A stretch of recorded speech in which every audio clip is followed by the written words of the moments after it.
بسم اللہ الرحمن الرحیم. السلام علیکم ورحمۃ اللہ وبرکاتہ. Unique institute of Arabic language کی جانب سے میں فیصل رحمان آپ سے مخاطب ہوں. آج انشاءاللہ ہم اپنے اگلے سبق کا آغاز کریں گے بنیادی عربی گرامر AG01 سیریز کا. جو اگلا ہمارا سبق ہوگا وہ رفع، نصب اور جر ہوگا، subjective, objective and possessive case.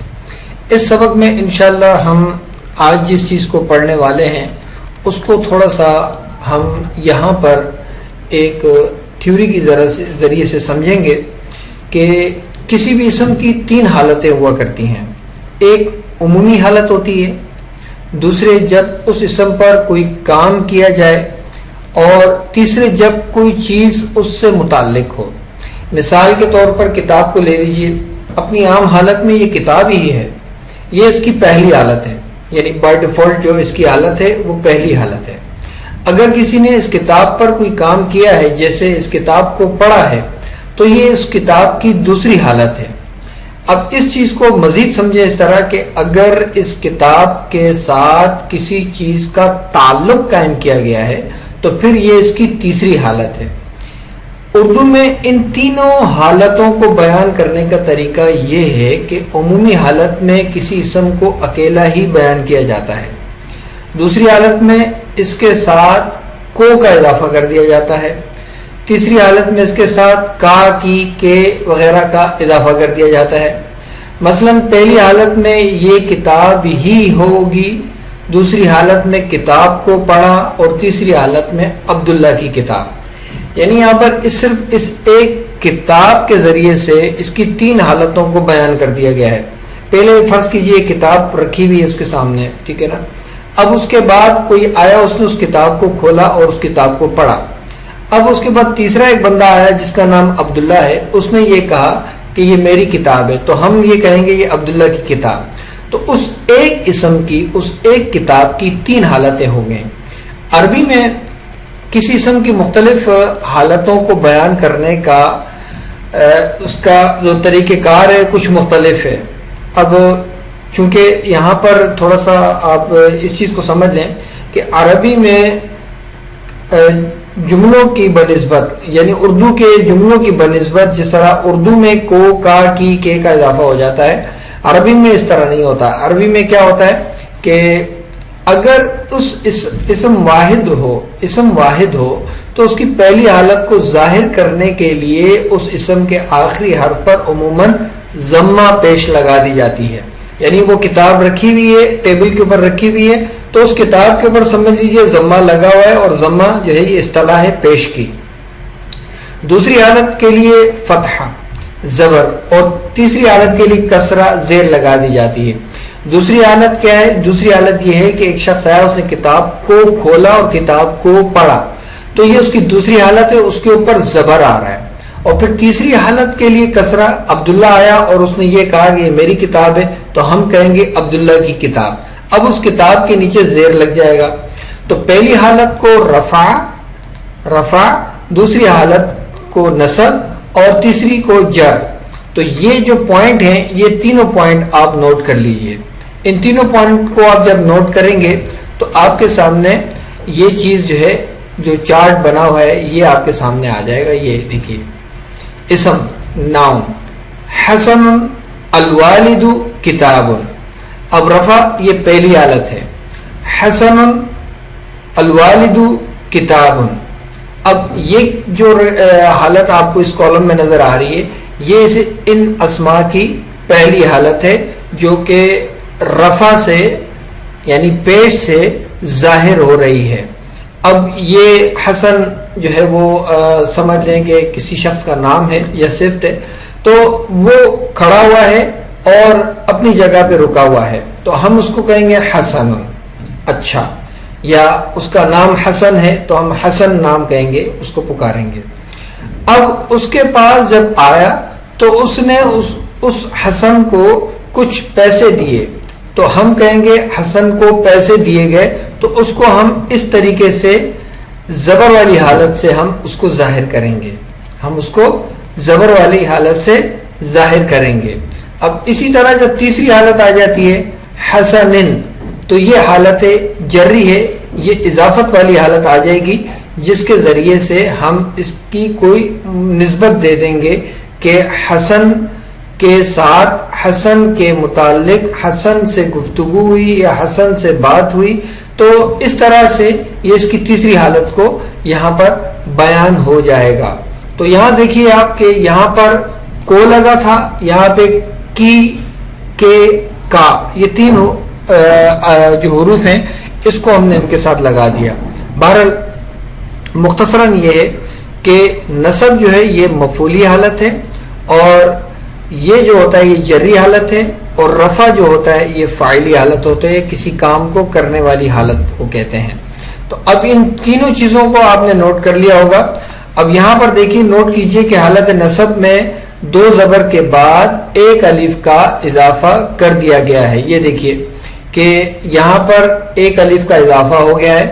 الف لام لگانے سے دو کی بجائے ایک زبر زیر یا پیش استعمال ہوئی ہے۔ یہاں دیکھ لیجئے کہ الف لام لگنے سے کیا ہوا، یہ والدن تھا تو اس کے ساتھ جب ال لگا، الف لام لگا، تو اس نے اس کو کیا کر دیا، الوالدو کر دیا۔ اور پھر اسی طرح یہاں پر جب آیا تو اس کے ساتھ جو ہے وہ دیکھیے اسی طرح سے ایک پیش رہ گیا، اور پھر جب نصبی حالت میں اس کو لکھا تو الوالدہ ہو گیا، اور جب جری حالت میں لکھا تو الوالدی ہو گیا، یعنی تنوین ختم ہو گئی، ال لگنے سے تنوین ختم ہو گئی۔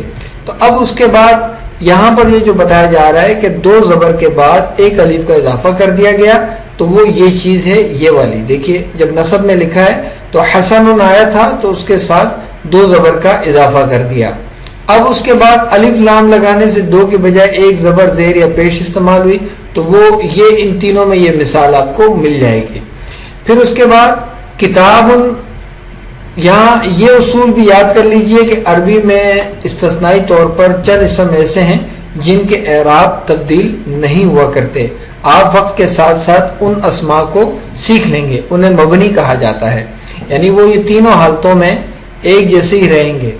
یہاں تو ابھی دیکھیں یہ رفع، پیش، نصب، زبر، جر، زیر، تو وہ تینوں حالتوں میں ایک جیسے رہیں گے، وہ انشاءاللہ وقت کے ساتھ ساتھ آپ ان کو سیکھ جائیں گے۔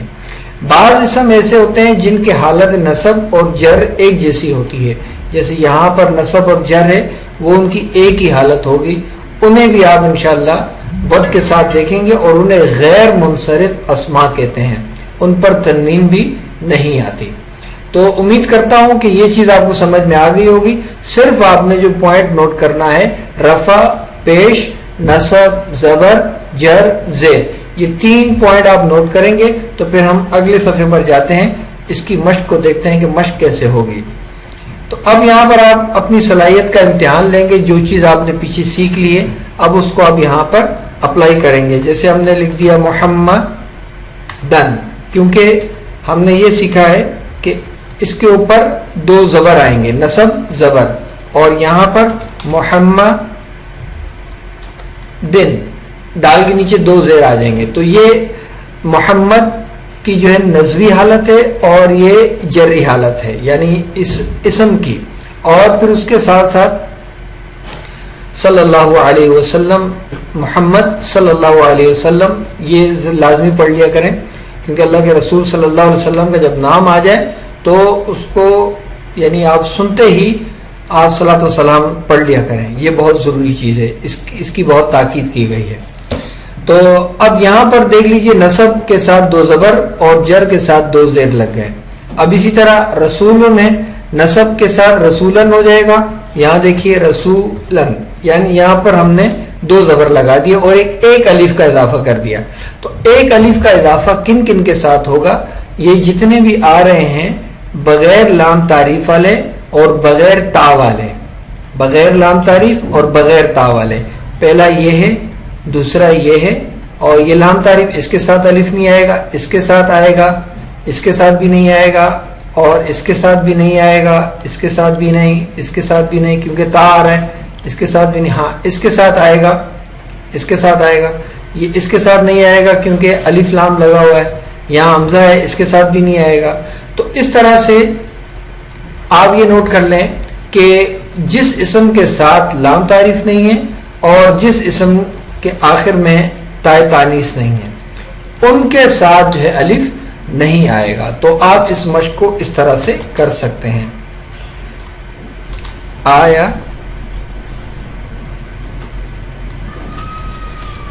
آیتن تو دو زبر لگا دیے. اب اس کا فونٹ تھوڑا سا مسئلہ ہو کر رہا ہے. یہاں میں آپ کو یہاں کاپی کر کے اس کو یہاں پیسٹ کر دیتا ہوں. تو اس کو ہم یہاں سے کر لیتے ہیں. یہ دیکھیے آیتن ہو گیا. اب اسی کو پیسٹ کیا ہم نے اور اس کو ہم نے کر دیا آیتن. ٹھیک ہے نا. تو اس طرح سے نصب میں دو زبر لگ جائیں گے اور جر میں دو زیر آ جائیں گے. تو یہ مفعولی حالت ہوگی. مفعولی حالت یعنی جس پر کوئی کام ہو رہا ہو. اور یہ جلی حالت جس میں کوئی اضافی حالت بھی اس کو کہتے ہیں کہ جس میں کسی چیز کی کوئی نسبت دی گئی ہو. جیسے کتاب محمد محمد کی کتاب. ٹھیک ہے نا. تو اسی طرح سے آپ اس چیز کو سمجھ لیں گے جب اس کی مشق کریں گے آپ. تو بقیہ جو اسماء ہیں ان کی آپ نے یہاں پر اعرابی حالت لکھ دینی ہے. یہ بات نوٹ کر لیجئے کہ الف لام لگا دینے سے لفظ کے آخری حرف پر دی گئی ضمہ دوہری کے بجائے اکیری ہو جاتی ہے. اگر ال نہ ہو تو پھر یہ دوہری ہی رہتی ہے. تو یہ چیز میں نے پیچھے بھی بیان کی ہے. اب دوبارہ اس کو نوٹ کے طور پر آئے گا تو اس کا مطلب یہ ہے کہ آپ اس کو نوٹ کر لیجئے کہ ال لگنے کے بعد اس کی جو اعرابی حالت ہے وہ اکیری رہ جائے گی. یہی اسم معرفہ اور نکرہ کی پہچان ہے.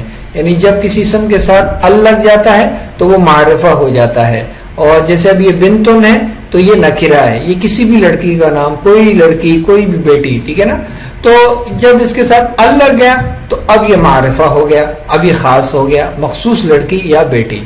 تو اس کی تفصیل کا مطالعہ آپ اگلے ماڈیول میں انشاءاللہ کریں گے. اس میں آپ کو مزید تفصیل کے ساتھ بتا دیا جائے گا.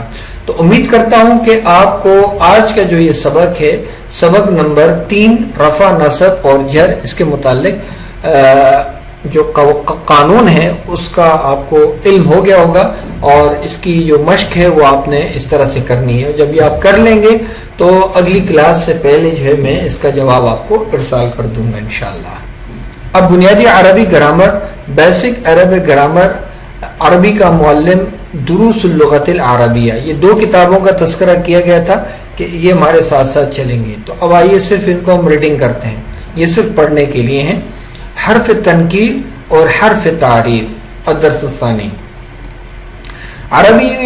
عربی میں اسم نکرہ پر عموماً تنوین 2 زبر 2 زیر 2 پیش پڑھی جاتی ہے.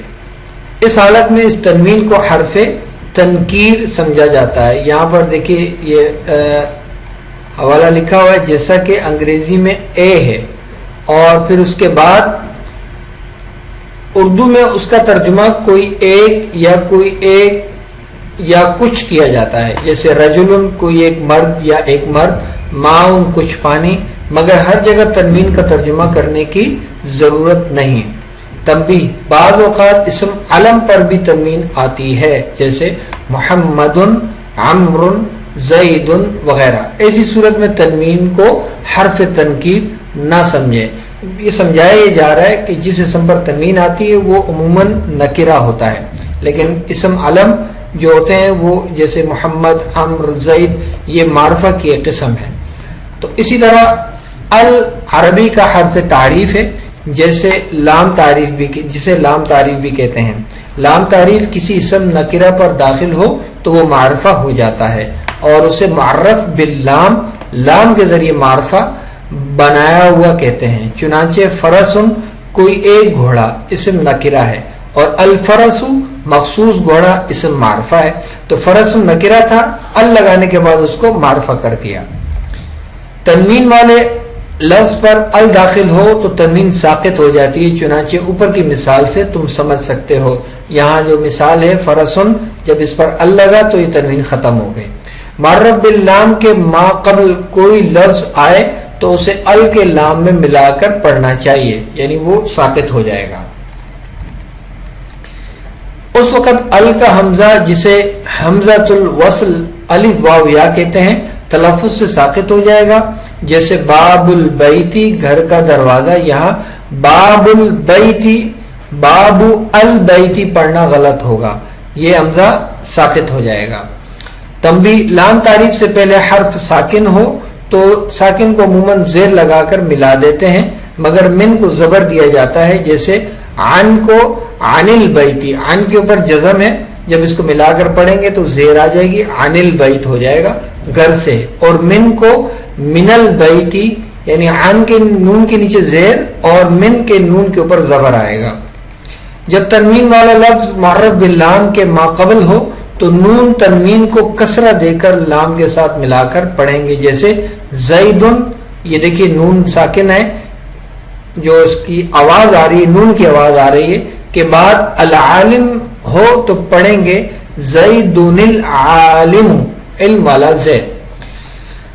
ابن لڑکا، ابنتن لڑکی، اور اسم نام کا الف بھی حمزۃ الوصل ہے جو ماقبل سے ملنے کے بعد کے وقت گرا دیا جاتا ہے. جیسے وابن، وہ ایک لڑکا، ھذا اسم، یہ ایک نام ہے، زیدن ابن، زید ایک لڑکا ہے، حامد اسم، حامد ایک نام ہے.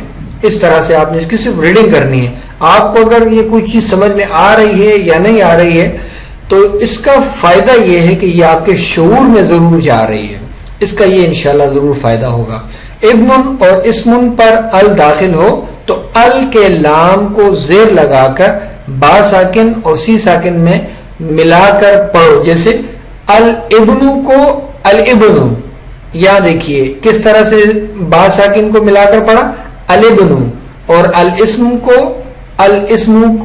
الاسم پڑھنا چاہیے. اگر عام بول چال میں اس کا یعنی کہ اگرچہ جو اس عام بول چال میں اس کا خیال کم رکھا جاتا ہے. ال جب ایسے لفظ پر داخل ہو جس کا پہلا حرف شمسی ہے تو ال کا لام حرف شمسی میں مدغم ہو جاتا ہے، یعنی تلفظ کے وقت لام کے بجائے حرف شمسی ہی کا تلفظ ہوتا ہے. ایسی صورت میں لام پر جزم نہیں لکھی جاتی بلکہ حرف شمسی پر تشدید لکھی جاتی ہے. جیسے یہاں دیکھیے الشمس، یہ شین کے اوپر تشدید آ رہی ہے، الرجل، را کے اوپر تشدید آ رہی ہے وغیرہ. حروف شمسیہ یہ ہیں تا، ثا، دال، ذال، را، زا، سین، شین، صاد، ضا، طا، ظا، لام اور نون. ان کے سوا باقی حروف قمریہ ہیں. القمر چاند، الجمل اونٹ. اس طرح سے دیکھیے کہ یہ لام کے اوپر ساکن ہے تو یہ ال ہو رہا ہے، اور یہاں دیکھیے لام کے اوپر ساکن ہے اور یہ جیم آ رہا ہے، یہ قاف آ رہا ہے، یہ حروف قمریہ میں سے ہیں تو ان کا لام پڑھا جائے گا. ان کو الجمل پڑھنا غلط ہوگا، اس کو اقمر پڑھنا غلط ہوگا. یہ چیز آپ کو اس میں سمجھائی جا رہی ہے. اب یہاں پر جو ہے حرف تعریف لگا کر بھی تلفظ کریں. انسان لکھا ہوا ہے، اس کو پڑھنے کی ضرورت نہیں ہے، آپ نے صرف حرف تعریف لگا کر پڑھ لینا ہے. الانسان، الثمر، الخبز، الرسول، الشیء، الطیب، الغفور، الکریم، النہار، اليوم، البیت، الجاہل، الدرس، الزکاة، الصلاة، الظالم، الفاسق، اللبن، الولد، اور التمر، الحسن، الذنب، السهل، الضوء، العادل، القبیح، الماء، الہر اور او یا الاو. اس کو اس طرح سے آپ نے پڑھ لینا ہے. اور پھر اس کے بعد یہاں دیکھیے کہ البیت کو البیت، الزکات کو الزکاہ پڑھا کرو، یعنی کہ جب پڑھیں گے آپ تو اس کو آپ نے وقف کر کے پڑھنا ہے. اگر ایک ہی لفظ بول کر ٹھہرنا ہو تو ایک ہی لفظ پر وقف کر لیں، ورنہ سب سے آخری لفظ پر، جیسے خبز ولبن، اس طرح سے. اب لفظ کے آخر میں کوئی اعراب نہ پڑھو، یہ جو آپ کو بتایا گیا کہ وقف کر کے پڑھنا ہے. البیت، الثمر، الصلاۃ والزکاۃ، خبز ولبن، صالح او فاسق، الحسن او القبیح، الماء والخبز، التمر واللبن، الجاہل وعالم، الانسان والفرس درس و کتاب العادل او الظالم جمل و فرس. اس طرح سے آپ نے پڑھنا ہے، اور اگر آپ اس کا ترجمہ کر لیں تو یہ آپ کے لیے بہت اچھا ہوگا، نہیں تو پھر آپ اس کو اسکپ کر لیں. اور اب بڑھتے ہیں دروس اللغت العربیہ کی طرف. الدرس الثانی ذالک، یہ بھی اسم اشارہ ہے، ٹھیک ہے نا، اور یہ دور کے لیے بولا جاتا ہے. دور میں جو مذکر چیز ہو اس کے لیے یہ بولا جاتا ہے. اب اس کو صرف پڑھتے ہیں ہم. ما ذالک، وہ کیا ہے؟ ذالک نجم، وہ ستارہ ہے. اب ترجمہ مجھے کرنے کی ضرورت نہیں ہے چونکہ یہاں جو الفاظ ہیں بہت آسان لکھے ہوئے ہیں. آپ اس کو صرف آپ نے اس کی ریڈنگ کرنی ہے. ھذا مسجد، مسجد قریب ہے اس لیے دیکھیے ھذا لگا. اس سے پچھلے جو سبق تھے اس میں ھذا ہم نے پڑھا تھا.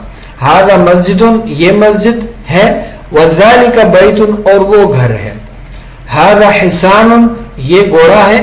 وذالک حمار، وہ گدھا ہے. اذالک کلب، کیا وہ کتا ہے؟ لا، نہیں. ذالک قط، وہ بلی ہے. اب یہ آ جو ہے یہ سوالیہ، دیکھیں یہاں پہ سوالیہ آ گیا تو اس لیے آ جو ہے استفہام ہے، سوال پیدا کر دیتا ہے. ما ذالک، وہ کیا ہے؟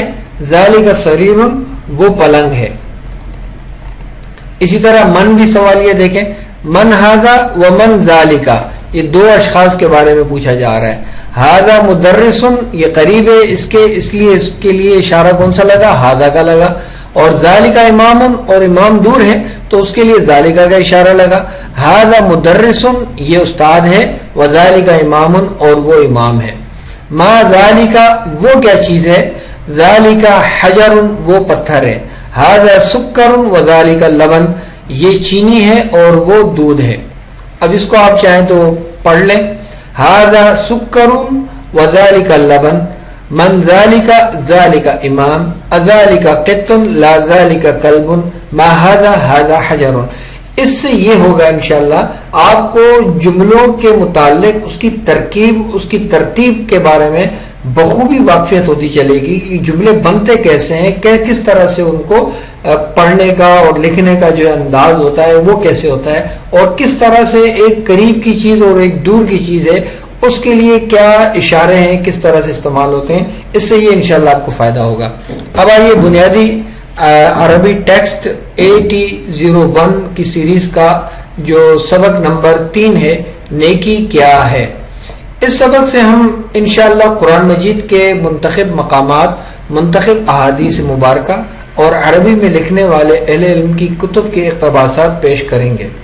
ان سب کا اردو میں ترجمہ کرتے ہوئے عربی کے اسالیب کا جائزہ لیجیے اور ان کی زبان کو سیکھیے. زبان سیکھنے کے ساتھ ساتھ اپنی شخصیت کو بھی قرآن اور حدیث کے سانچے میں ڈھالنے کا اہتمام کیجیے. ذخیرہ الفاظ فراہم کیا جا رہا ہے، اس کی مدد سے جملوں کا ترجمہ کیجیے. اب یہاں پر لیس البر، لیسا کا کیا ترجمہ ہے؟ ہرگز نہیں. تو آپ نے سمپل لکھ دینا ہے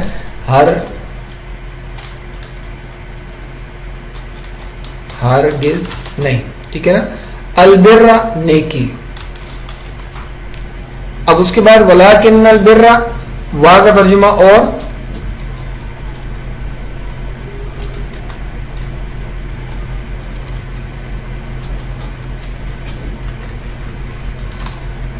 اور لیکن کا ترجمہ لیکن ہی ہے.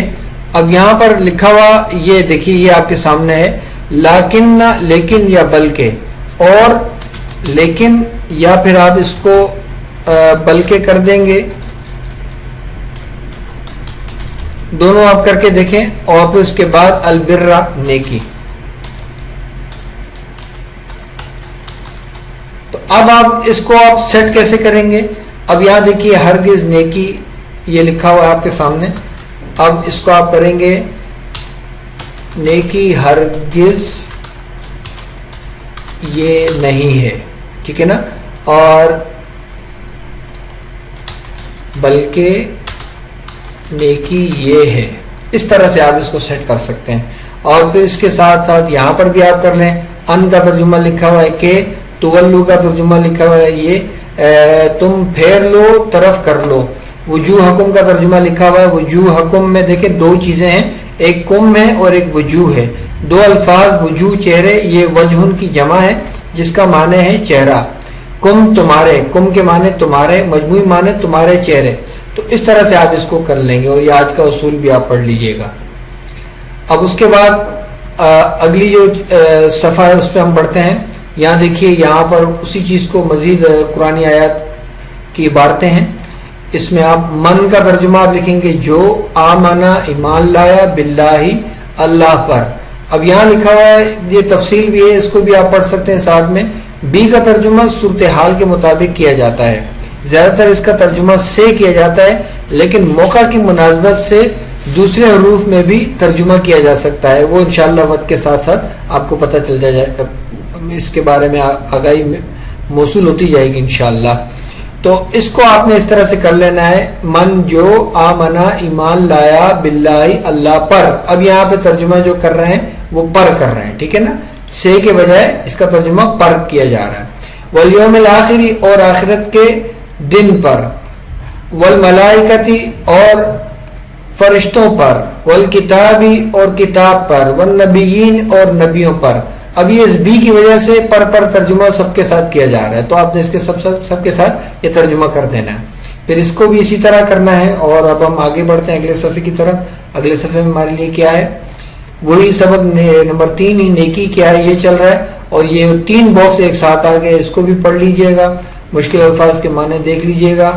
تو انشاءاللہ آپ کو جو ہے اس سے بڑا فائدہ حاصل ہوگا، چونکہ ایسی تیاری جو ترجمہ کرنے کی صلاحیت پیدا کرے، ایسی تیاری کے لیے بہت ساری چیزوں کو ایک جگہ پہ اکٹھا کرنا تھوڑا سا ناممکن سی بات ہے.